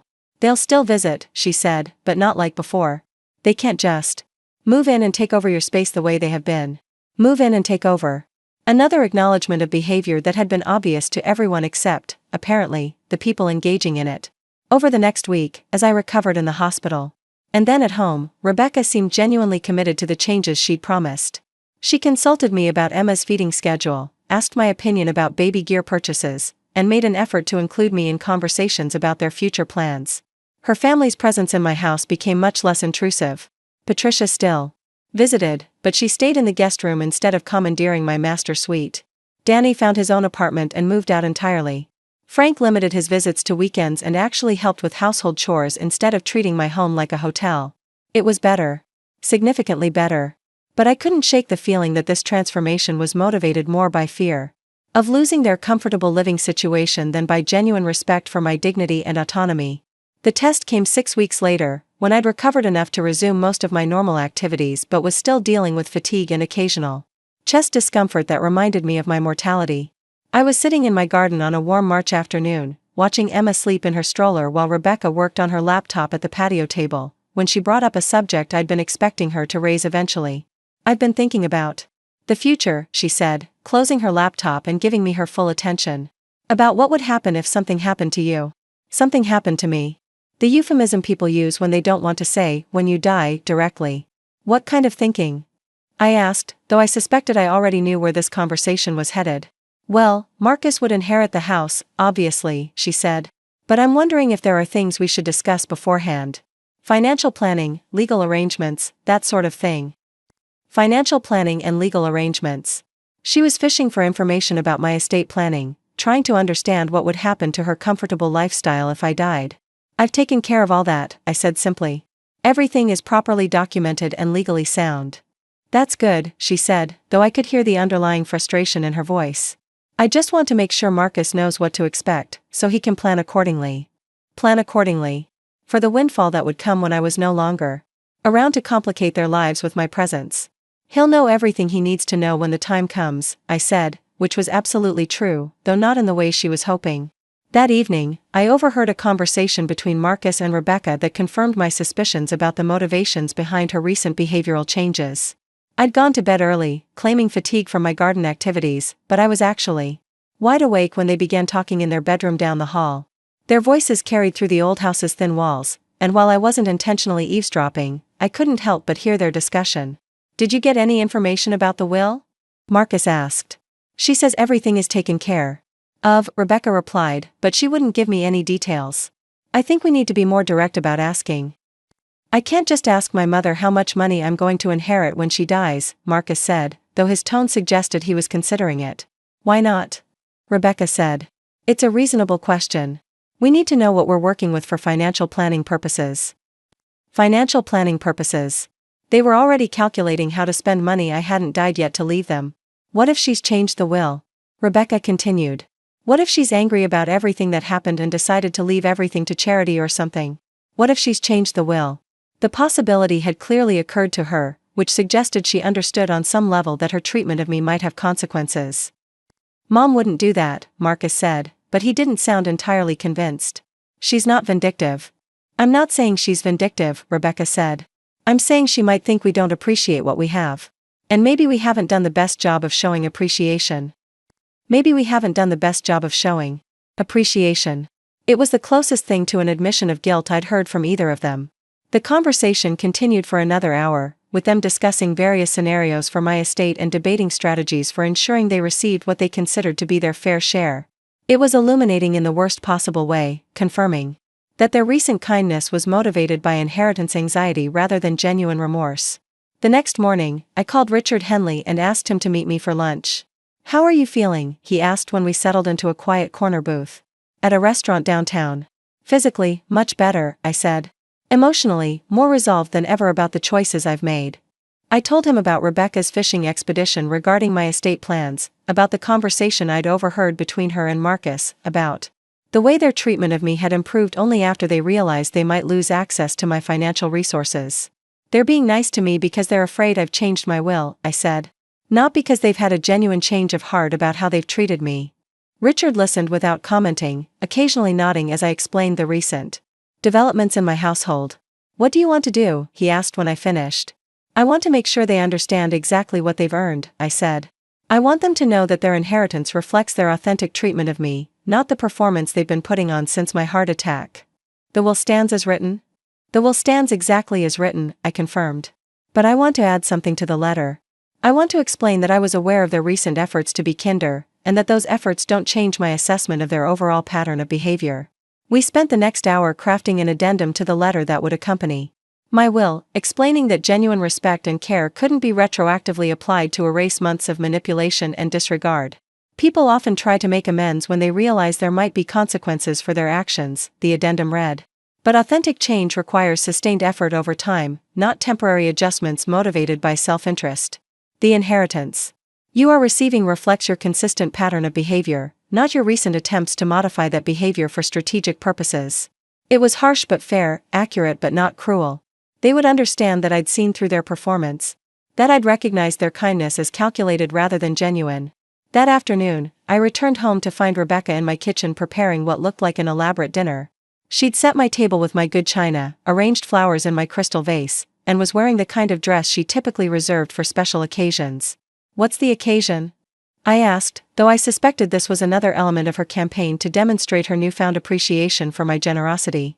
No special occasion, she said brightly. I just wanted to do something nice for you. You've been through so much with the heart attack and everything, and I want you to know how much we appreciate having you in our lives. Appreciate having you in our lives. The words felt rehearsed, like lines from a script she'd practiced to achieve maximum emotional impact.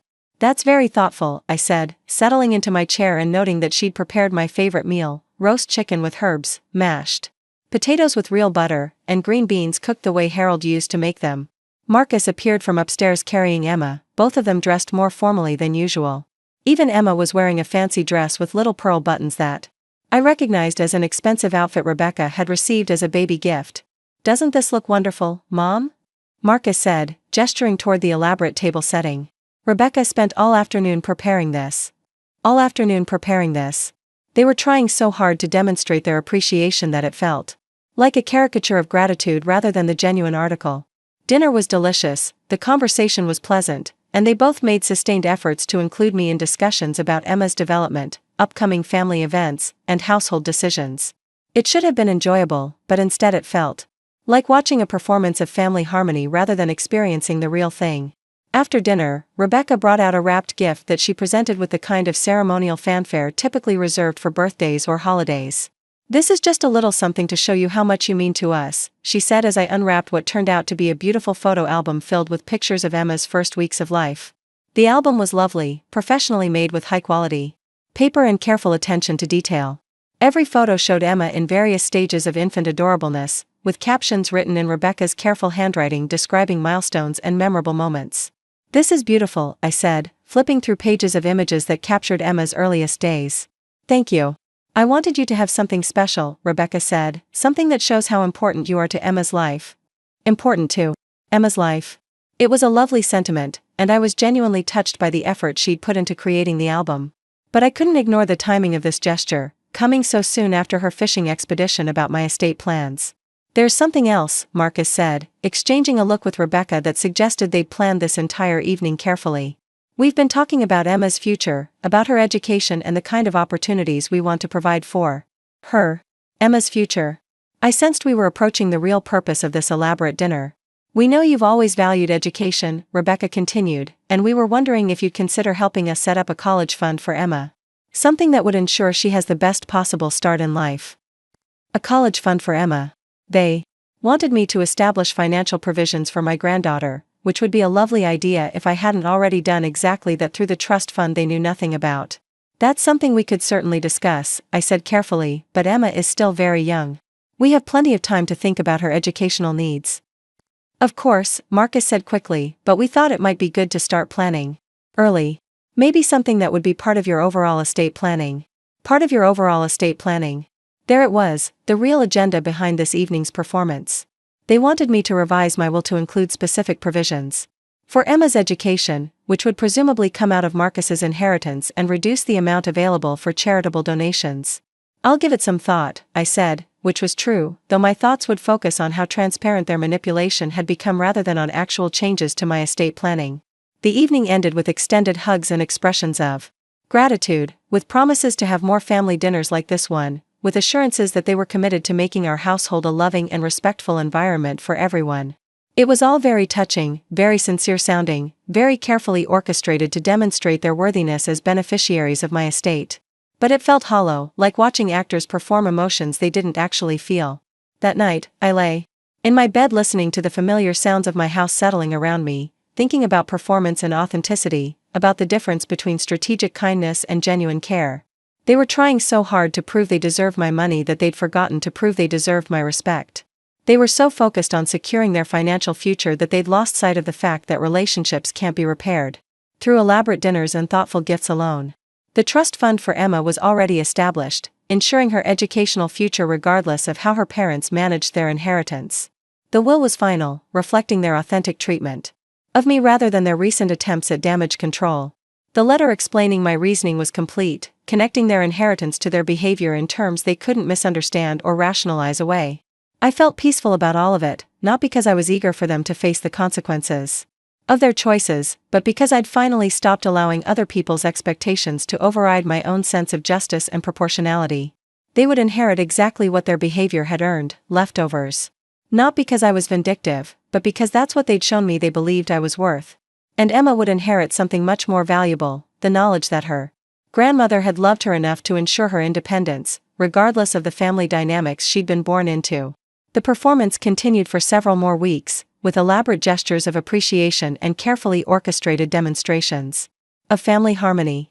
But I'd stopped being moved by it, stopped hoping it might represent genuine change. Instead, I focused on enjoying my time with Emma, on recovering my strength after the heart attack, on tending my garden as spring gradually transformed the landscape around my house. I was ready for whatever came next, secure in the knowledge that I'd made the right choices for the right reasons. Justice would be served, measured out in precisely the same proportions as the respect I'd been shown. Sometimes the best legacy you can leave is the lesson that actions have consequences, that treating people poorly will eventually cost you more than you ever imagined possible. The leftovers were prepared and waiting to be served. All that remained was for the dinner bell to ring. The end came peacefully on a Sunday morning in late September, exactly 8 months after Emma's birth. I was sitting in my garden with my granddaughter on my lap, pointing out the changing colors of the maple leaves and telling her about the seasons her grandfather and I had watched together in the same spot. Emma was babbling and reaching for the red leaves that drifted down around us, her chubby fingers grasping at the autumn air with the determined focus that 8-month-old babies bring to everything they encounter. She was beautiful, intelligent, and completely unaware that this would be our last morning together.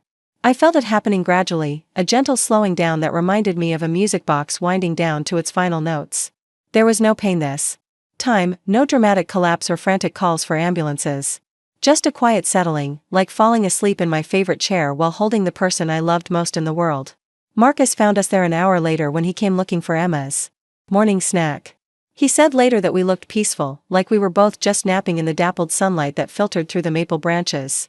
The funeral was lovely, held in the same church where Harold and I had been married 43 years earlier. Rebecca had outdone herself with the arrangements, choosing flowers I would have loved and music that captured the life I'd lived rather than the death I'd died. She delivered a eulogy that painted me as the perfect mother-in-law and grandmother, full of praise for my generosity and wisdom and love. It was a beautiful performance, and I think she almost believed it herself. The will reading took place 3 days later in Richard Henley's office, with Marcus and Rebecca sitting across from his desk wearing the somber expressions people adopt when they're trying to look appropriately grief-stricken while secretly anticipating life-changing financial news. Richard began with the standard legal language, explaining the process and confirming everyone's identity before moving on to the actual provisions of the will. I could imagine Marcus and Rebecca exchanging glances as he read through the opening paragraphs, probably wondering when he would get to the part about the house and the financial accounts. To the Mercy General Hospital Foundation, Richard read, where I spent 37 years serving patients and families in their most vulnerable moments, I leave the sum of $200,000 to establish a continuing education fund for nursing staff. $200,000. I could picture Rebecca's face beginning to show the first signs of confusion as she tried to calculate how much would be left after such a substantial charitable donation. To the Riverside Food Bank, Richard continued, where I volunteered for over a decade and learned firsthand about the dignity of service without judgment, I leave the sum of $150,000 to support their meal programs for families in need. $150,000. Marcus was probably starting to do math at this point, subtracting charitable donations from the estate total he'd been assuming would come to him. To the scholarship fund at Riverside Community College, Richard read on, I leave the sum of $100,000 to support nursing students who demonstrate both academic excellence and financial need. $100,000. The donations were adding up to serious money that wouldn't be available for house payments and luxury purchases and the comfortable lifestyle Marcus and Rebecca had been planning. Richard continued through several smaller charitable bequests, each one representing an organization or cause that had actually mattered to me during my lifetime, each one reducing the amount that would be available for the people who'd treated my contributions to their lives as leftovers. Finally, he reached the personal bequests. To my beloved granddaughter, Emma Grace Williams, he read, I leave a trust fund in the amount of $300,000, to be managed by First National Bank and made available to her at age 18 for educational expenses and early independence. $300,000 for Emma. I could imagine the shock on Marcus and Rebecca's faces as they realized that their infant daughter had just inherited more money than they were likely to receive. The remainder of my estate, Richard continued, including my house, personal belongings, and remaining financial assets, I leave to my son Marcus Williams. The remainder. After all the charitable donations and Emma's trust fund, the remainder amounted to approximately $47,000 and a house with a substantial mortgage that Marcus would now be responsible for paying. But Richard wasn't finished yet. Mrs. Williams has also left a letter to be read in conjunction with this will, he said, opening the sealed envelope I'd prepared months earlier. She requested that this letter be read aloud to ensure that her intentions are clearly understood. I could imagine the silence in that room as Richard unfolded my letter and began to read my final words to the family I'd loved and lost. To my dear family, the letter began, I want you to understand that the distribution of my estate reflects the same proportion of care and consideration that you showed me during the final years of my life. Richard's voice remained professionally neutral as he read my explanation of their inheritance, but I knew the words were landing with devastating accuracy. For months, I was served leftover food while you enjoyed fresh meals prepared with my money in my house. I was pressured to relocate so you could have my home without my presence. I was treated as a resource to be managed rather than a person to be respected. The letter went on to detail specific instances of their behavior, connecting each example to their inheritance in terms they couldn't misunderstand or rationalize away. Marcus, you will inherit what remains after I have properly honored the organizations and causes that actually valued my contributions. This inheritance reflects the same attention to my well-being that you demonstrated throughout your marriage. To Rebecca. I'd been particularly careful with the language regarding Rebecca, knowing that anything too harsh might be dismissed as vindictive rather than educational. Rebecca, you received nothing directly from my estate because you gave me nothing authentic during our relationship. Every kindness was strategic, every gesture of respect was calculated, and every expression of care was motivated by self-interest rather than genuine affection. The letter continued for several more paragraphs, explaining my reasoning with the same careful attention to detail that I'd applied to my nursing career. I wanted them to understand not just what they were receiving, but why they were receiving it. Emma will inherit substantially more than either of her parents because she was the only member of this family who loved me without conditions, who brought me joy without expecting anything in return, and who will have the opportunity to learn from your mistakes rather than repeat them. I'd ended the letter with words I hoped would stay with them long after the immediate shock of their reduced inheritance had faded. The greatest tragedy of our relationship is not that you treated me poorly, but that you never discovered how much I might have given you if you had simply treated me well. Generosity flows naturally from genuine love, but it withers under manipulation and dies under exploitation. Richard finished reading and set the letter aside, returning to the legal documents to wrap up the formal proceedings. The room remained silent except for the sound of Rebecca crying, though whether from grief or disappointment I would never know. Marcus inherited a house with mortgage payments he couldn't afford on his current salary, $47,000 that would barely cover moving expenses and debt consolidation, and the knowledge that his mother had seen through every manipulation his wife had orchestrated. Rebecca inherited nothing except the understanding that authentic relationships require authentic investment, and that strategic kindness is ultimately indistinguishable from sophisticated selfishness. Emma inherited financial independence and a legacy that would teach her the difference between love that seeks to control and love that seeks to liberate.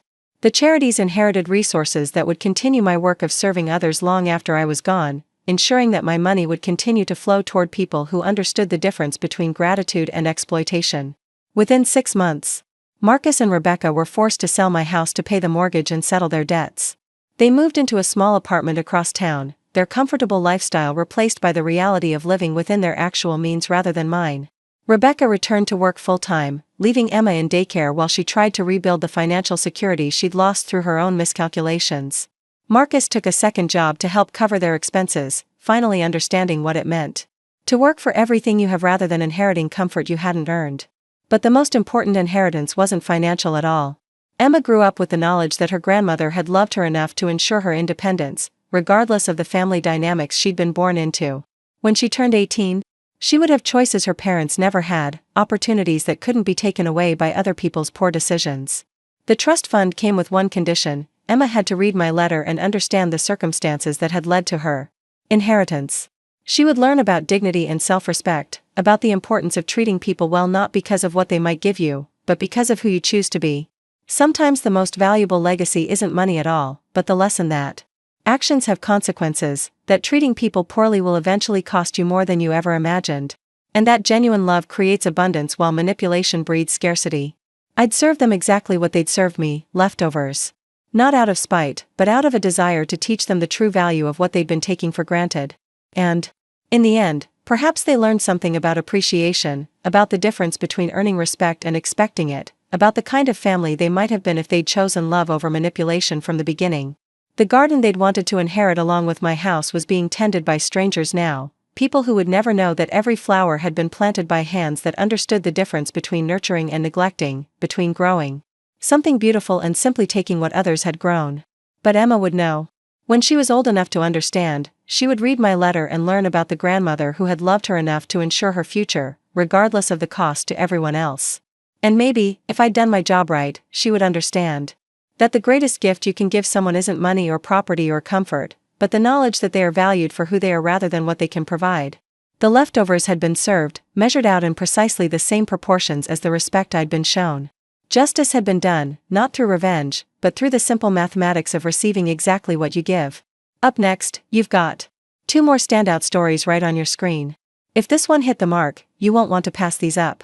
Just click and check them out.